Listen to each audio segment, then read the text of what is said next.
Okay, there we go.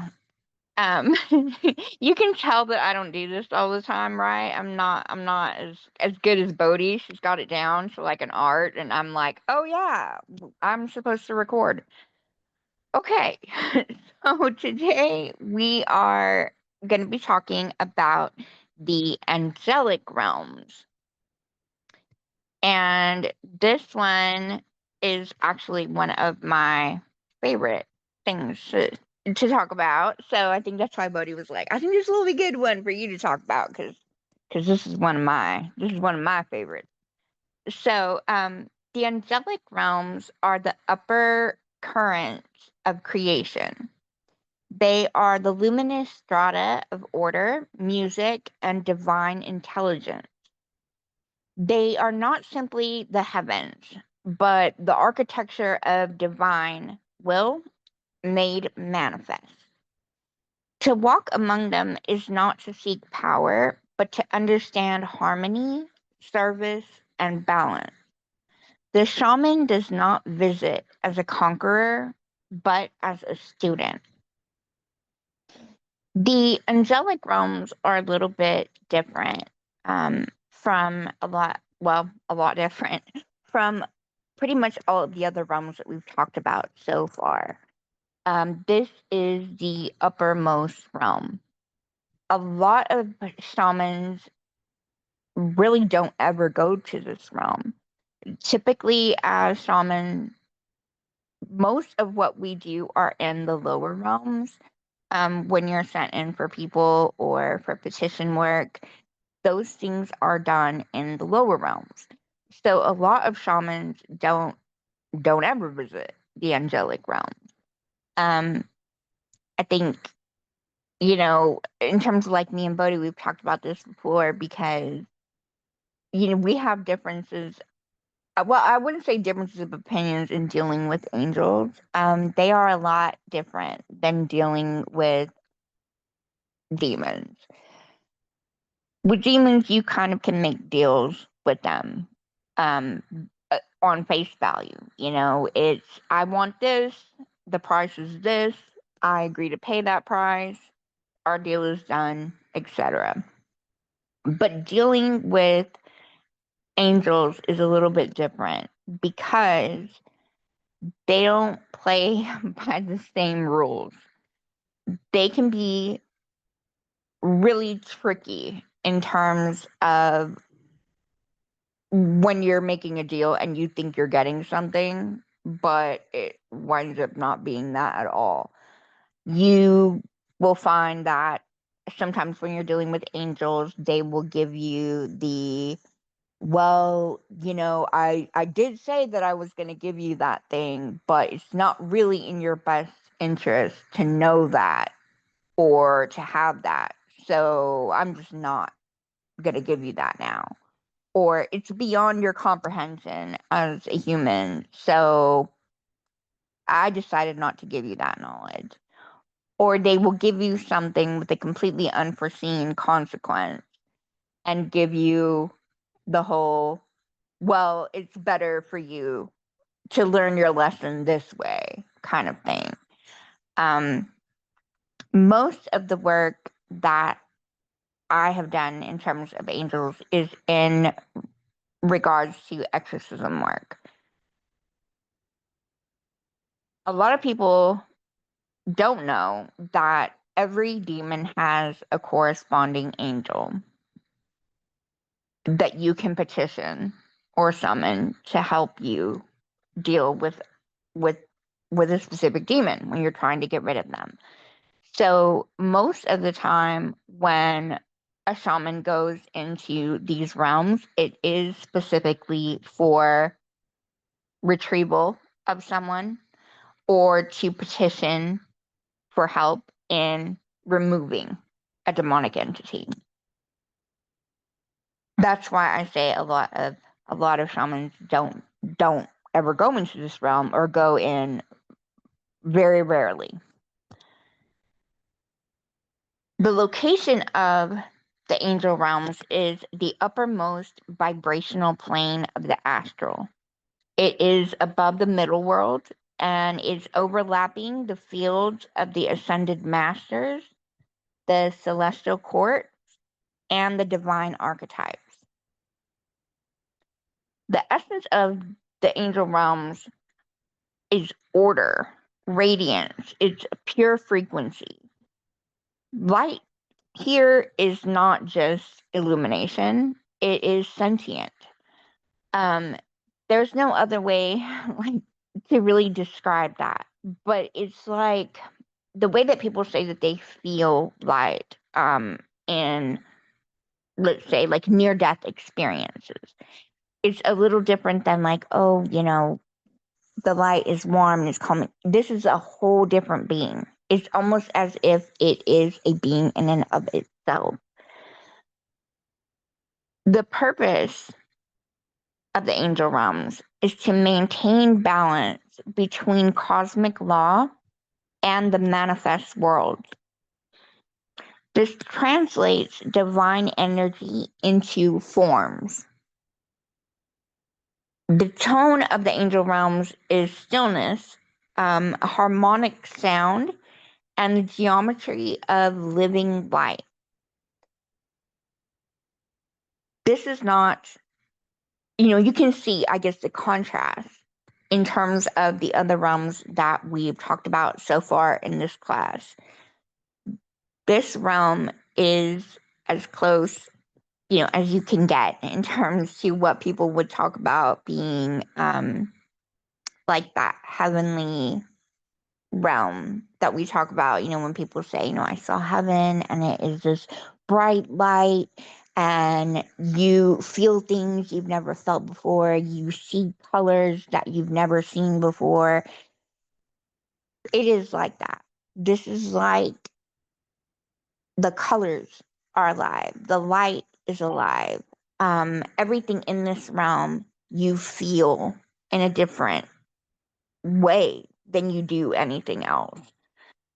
It's hard to describe that feeling because I can't really think of anything in terms of Earth that is like that. These realms are sometimes described as music made visible. Everything vibrates in resonance with a divine equation.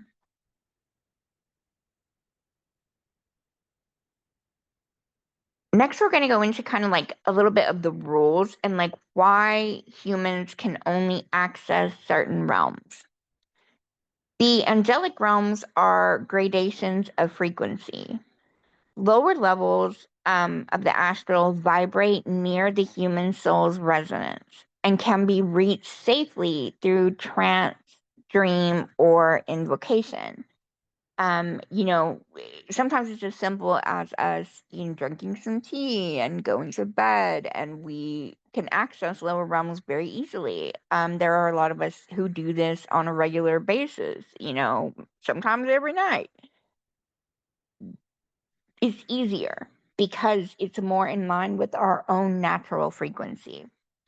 But the higher strata of the astral realms require a disincarnation or like a physical death or full enlightenment to withstand their energy. You're going to find that most shamans who can access these realms have either died, like fully, and come back, or have had near death experiences where they stepped foot into that realm for a period of time. Therefore, their frequency changed from the normal human frequency that everyone else has. This is what allows them to be able to access these realms and travel in between them. The reason for this is that the human energy body, while it's luminous, is still tied to material density. We can't travel the same way that other beings travel. We require a tether here because we have a physical body. We have an actual material. It's made of mass and it's dense. We don't have the same ability to move between realms the way that other beings do. The exposure to raw divine frequency can burn out the energetic form or cause a disassociation if unprepared.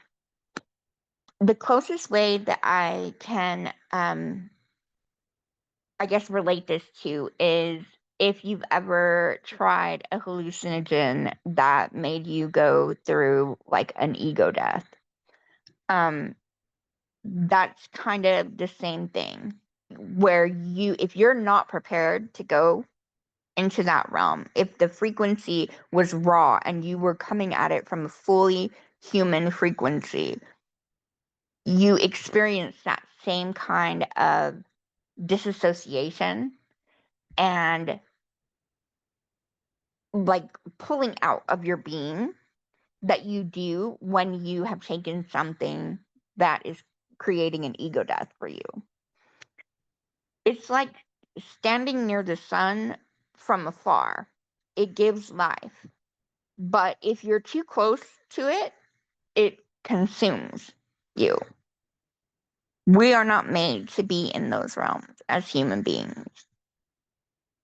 That is strictly, it's a whole different spiritual world there. And it's kind of like how they say, if we ever saw God, that we would not be able to handle it. Human beings can't handle that kind of information. We're on a completely different frequency. There is not one single heaven, but many concentric spheres, each home to a specific order of beings. These correspond loosely to the 9 choirs of angels described in Christian mysticism, though similar hierarchies appear in Sumerian, Zoroastrian, Islamic, and Kabbalistic cosmologies.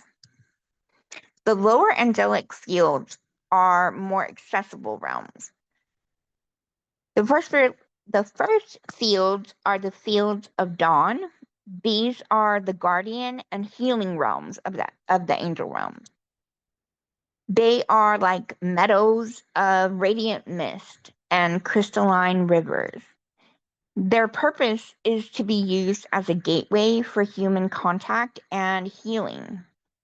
This is where you go basically when you are trying to reach angelic beings, when you're presenting a petition or you're asking for help. Like I described in asking for help in terms of exorcisms. This is where you would go to make contact with the angels.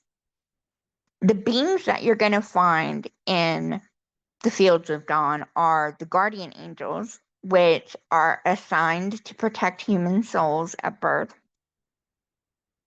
the healers or virtues, which restore auric bodies, they mend trauma through light, and the messenger angels, which are intermediaries who carry prayer energy to higher spheres.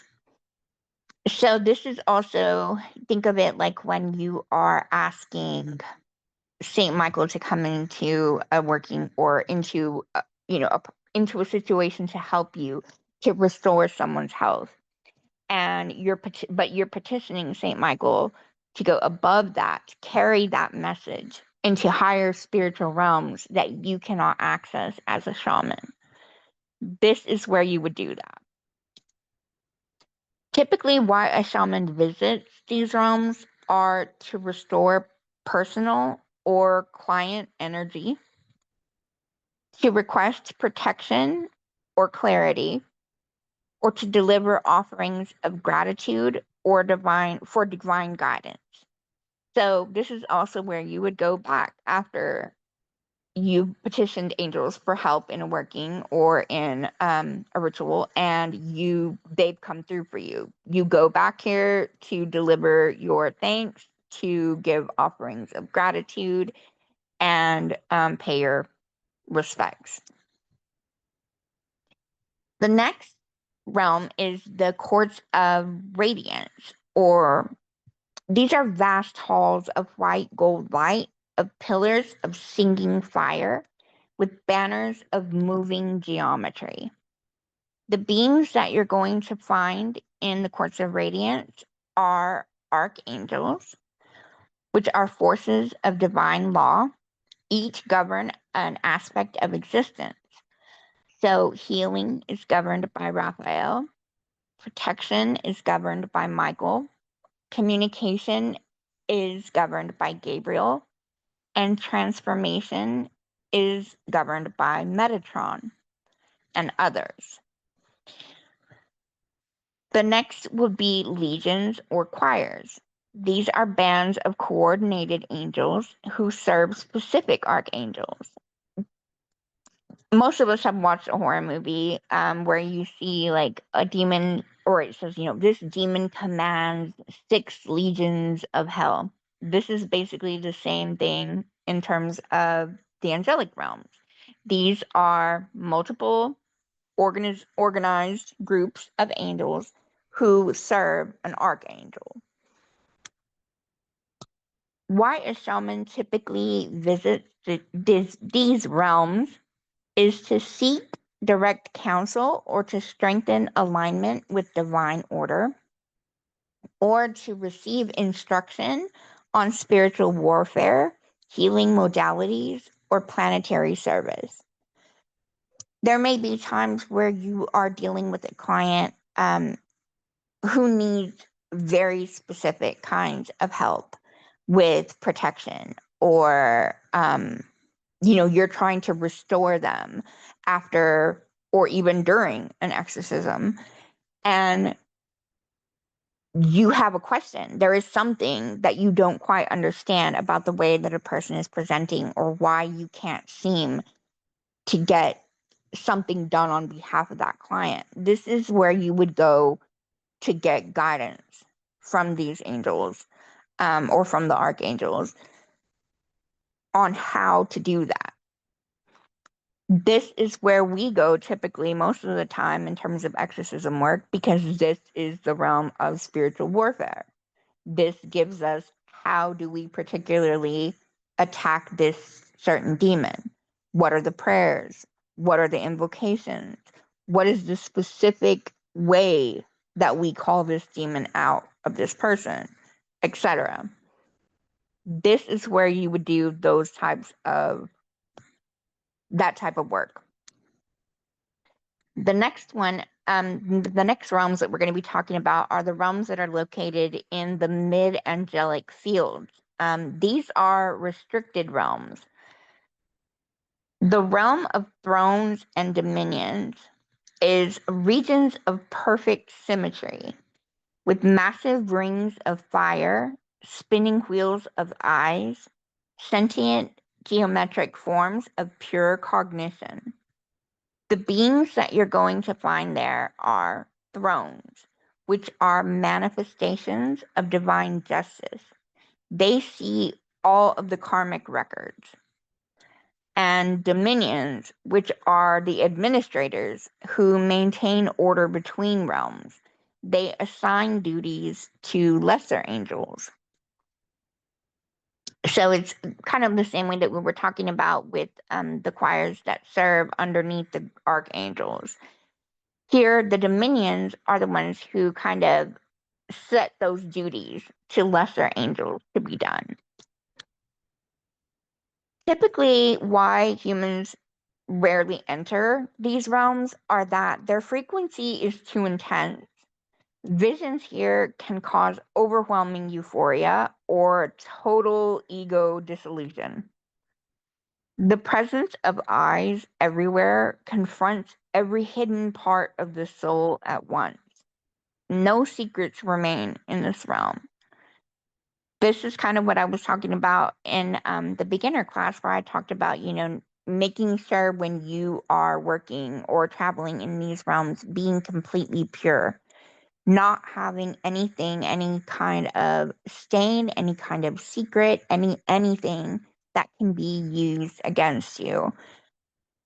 It's kind of the same way. I mean, we all know that feeling of feeling guilty about something and feeling like, everyone is looking at us, everyone's staring at us. They just know that something is wrong with us.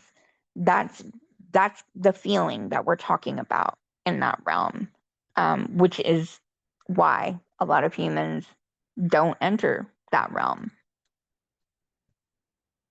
Typically, the reasons that a shaman would interact here, or the way that they would interact here, would be to receive distant visions or messages rather than direct travel.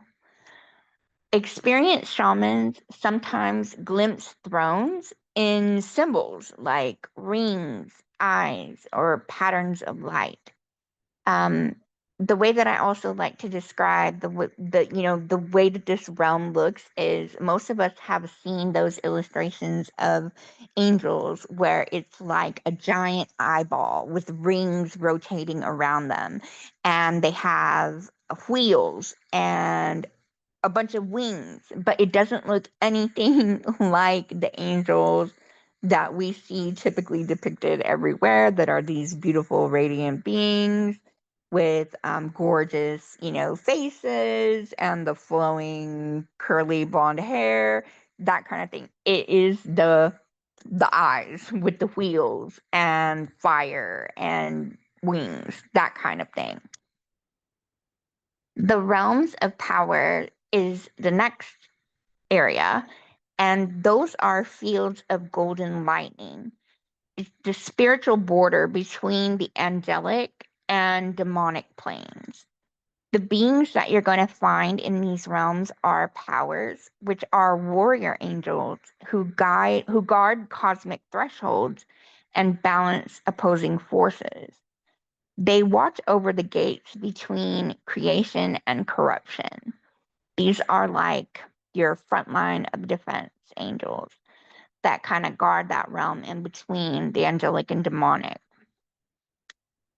Why humans should be careful in terms of this specific realm is that these beings are fierce and impartial. They do not recognize human concepts of good and evil.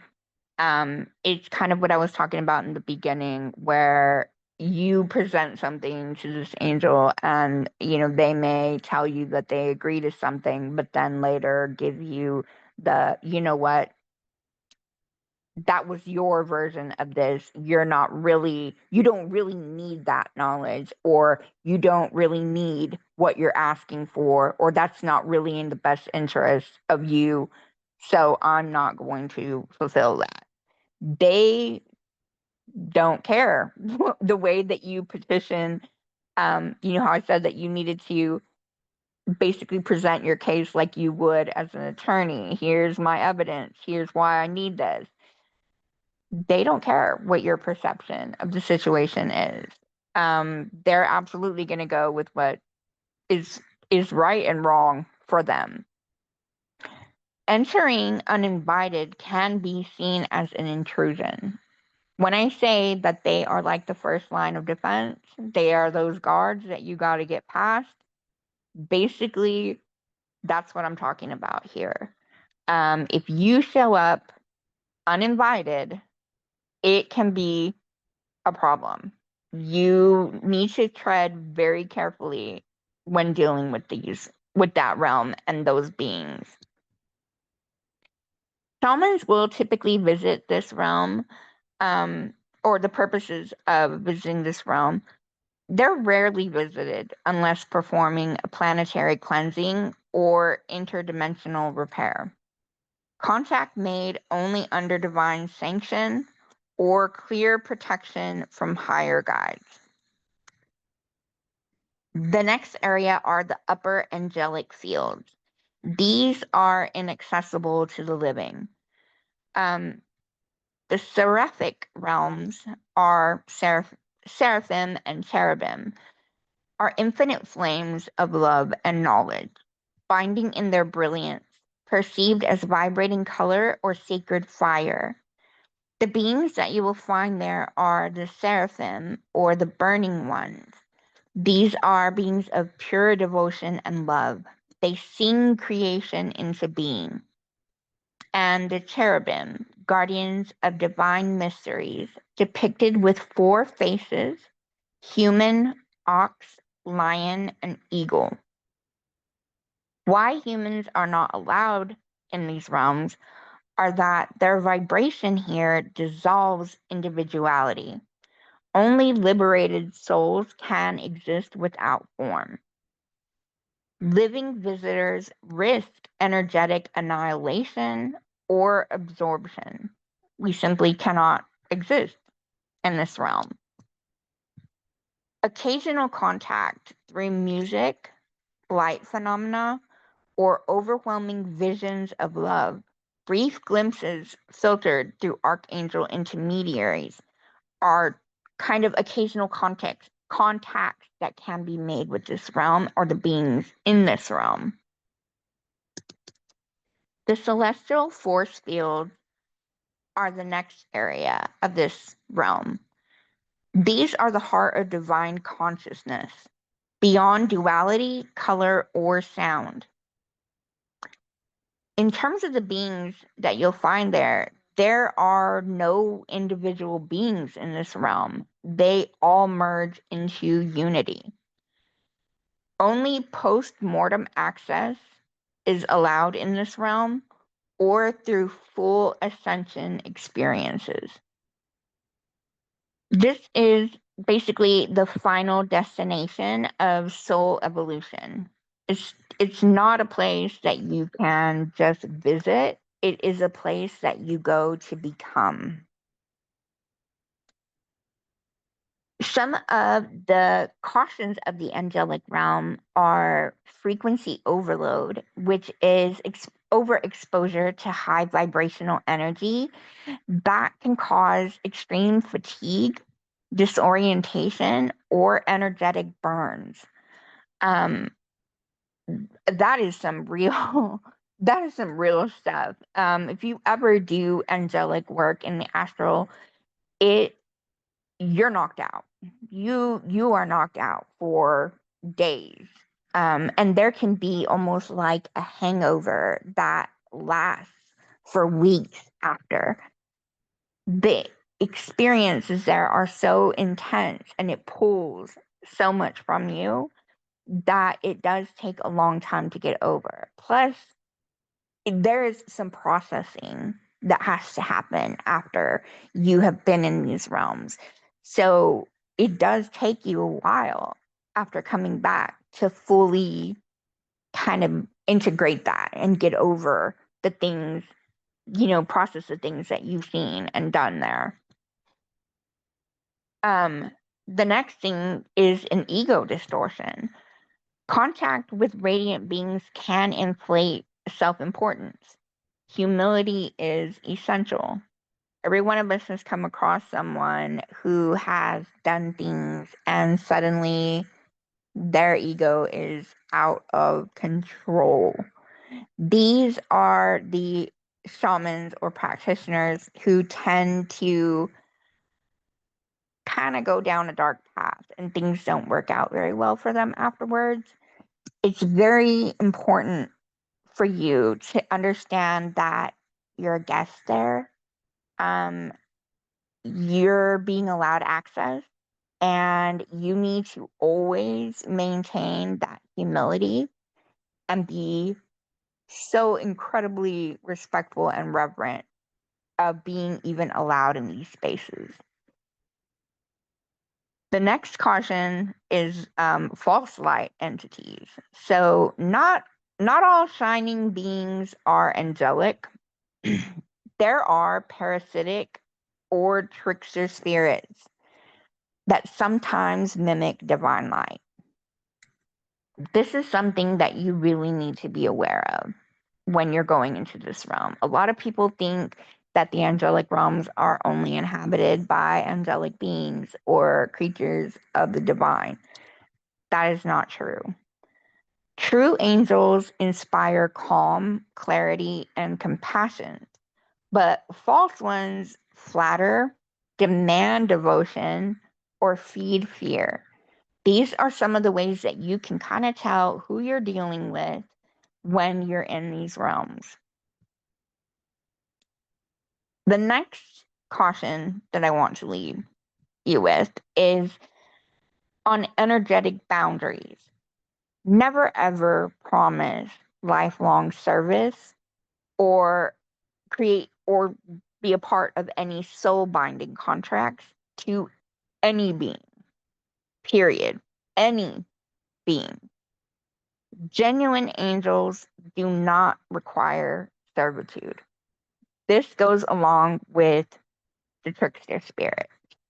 When you are in the angel realms and you petition what you think is an angel, if suddenly you are required to pledge servitude or agree to perform certain tasks for this angel, etc., there is a problem there. Do not ever enter in to any kind of agreement for a lifelong servitude, period. Whether you're in this realm or any other, whether you are dealing with divine beings or any other, it's a no-no. So the typical reasons for why shamans go to these realms are for healing. Angelic frequencies can repair auric damage and they can realign the subtle bodies. Guidance to receive instruction, prophecy, or higher intelligences. For protection, to request reinforcement for banishment, exorcism, or space cleansing work. For alignment, to reattune one's personal vibration with higher cosmic order. Or for planetary work. Some shamans partner with angelic hierarchies for global healing or for things like energy grid balancing. A true shaman does not go to the heavens for glory, but to bring back light to earth. Signs of a true angelic encounter are an immediate calm and an expansion of the heart center. You will feel that expansion. It is one where your chest kind of swells to the point you might feel like, it is just filled with warmth and light, and you feel it growing. Communication as light, color, or music rather than words. This is how we've talked about, like in other realms, you can have like that telepathic communication with things in the astral. This is basically the same thing, but it's done in forms of light or music or color. You understand everything and can communicate in the exact same way. There is no coercion, fear, or ego stroking. You will never meet an angel that tells you how amazing you are for being in that realm. It is not ever going to happen there. You will never have one that inflates your sense of power, tells you, oh my gosh, you're amazing. And now I think because you're so amazing, you should agree to work for me and do these certain tasks. Or be my servant and agree to serve me for the rest of your life, and I will help you reach even higher levels than you are already. Huge red flag.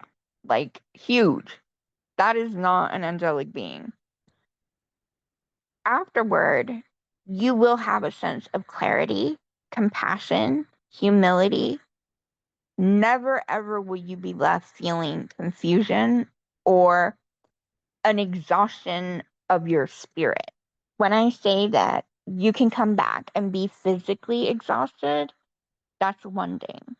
But an exhaustion of your spirit after having these encounters is a definite red flag. You will never be left with that if you've been dealing with angelic beings. I guess one of the things that I also kind of wanted to leave you guys with is a little bit of a sort of meditation suggestion um, for light meditation. Um, Basically, like another way for you to kind of help with training on how to get into these realms are to visualize an ascending spiral staircase of light. At the top, a vast hall is open, and the air hums with harmony. A radiant being approaches you. This is your guardian intermediary, not a seraphim, but a safe guide.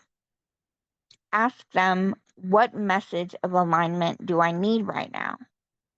How can I better serve in balance?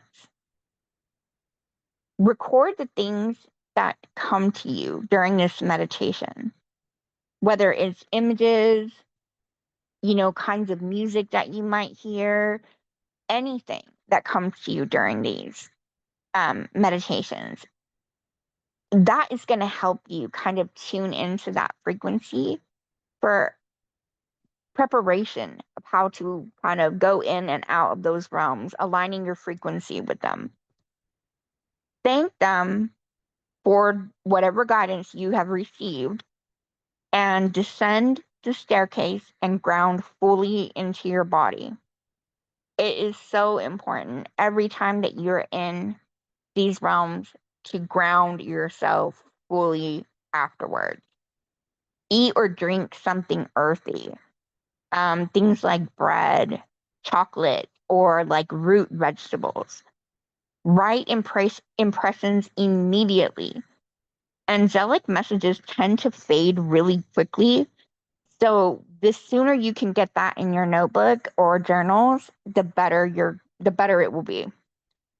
Avoid heavy ritual work for at least 24 hours to integrate your frequency again. As I said before, a lot of people don't even get to travel in these realms. The ones who do, it is a huge frequency shift. And you do have to integrate that every time that you go in and out. The angelic realms are not places of escape. They are basically schools of light. To enter them is to remember how to sing in harmony with the universe. Go not as a supplicant begging for miracles, but as a bridge between heaven and earth, carrying back the wisdom of balance.